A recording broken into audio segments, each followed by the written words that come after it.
यहाँ सम्मिलित होने के लिए आप सभी भारत आए, इसके लिए मैं आपका बहुत बहुत आभारी हूँ और हृदय से आप सभी का स्वागत करता हूँ। फ्रेंड्स, ट्यूबरक्लोसिस टीबी को अब से करीब 25 वर्ष पूर्व विश्व स्वास्थ्य संगठन द्वारा इमरजेंसी घोषित किया गया था। तब से लेकर के अलग अलग देशों में टीबी की रोकथाम के लिए अलग अलग तरह के प्रयास किए गए हैं। निश्चित तौर पर हम सभी ने भी लंबा रास्ता तय किया है।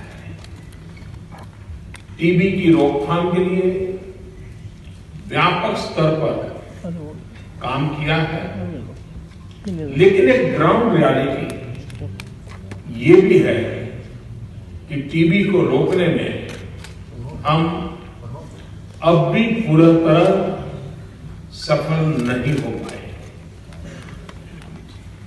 फ्रेंड्स, मेरा मानना है कि जब कोई कार्य 10 साल 20 साल से किया जा रहा है और उसके नतीजे वैसे नहीं आते हैं जैसी कि अपेक्षा की गई थी, तो हमें अपनी अप्रोच बदलकर देखना अनिवार्य हो जाता है। जिस तरह से कार्य किया जा रहा है, जिस तरह की योजनाओं को लागू किया गया है, जमीन पर जिन तरह से काम हो रहा है, उसे बहुत व्यापक तरीके से एनालाइज करने की समय की मांग है। जब आप गंभीरता से पुरानी प्रक्रियाओं को एनालाइज करते हैं, तभी नई अप्रोच का रास्ता खुलता है। और मुझे खुशी है कि इसी सोच के साथ भारत की हेल्थ और family welfare ministry, WHO south east Asia region और स्टॉप टीबी पार्टनरशिप मिलकर एशिया, अफ्रीका और दुनिया के अनेक देशों के प्रतिनिधियों को आज हम एक मंच पर ले आए हैं।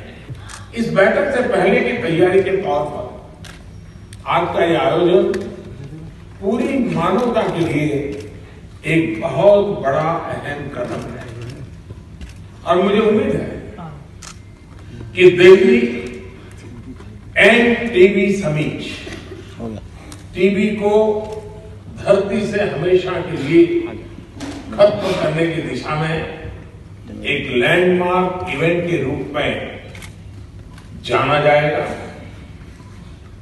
साथियों, अभी हाल ही में इसी दिशा में भारत की एक और पहल को 1 वर्ष पूर्ण हुआ है। पिछले वर्ष Delhi call for action to end TB in the WHO Southeast Asia region by 2030 के प्रस्ताव को सर्वसम्मति से स्वीकार किया गया। टीबी जिस तरह लोगों के जीवन पर, समाज के स्वास्थ्य पर, देश की अर्थव्यवस्था पर और देश के भविष्य पर असर डालती है, उसे देखते हुए अब तय समय के भीतर टीबी से मुक्ति पाना बहुत ही आवश्यक हो गया है। भारत में तो वैसे भी किसी भी कम्युनिकेबल डिसीज से टीबी का प्रभाव सबसे ज्यादा है और इसका सबसे ज्यादा शिकार भी गरीब से गरीब होता है, गरीब उस मुसीबत पर फंसता है। और इसलिए टीबी खत्म करने के लिए उठाया गया हर कदम सीधे सीधे गरीबों के जीवन से जुड़ा हुआ है। है।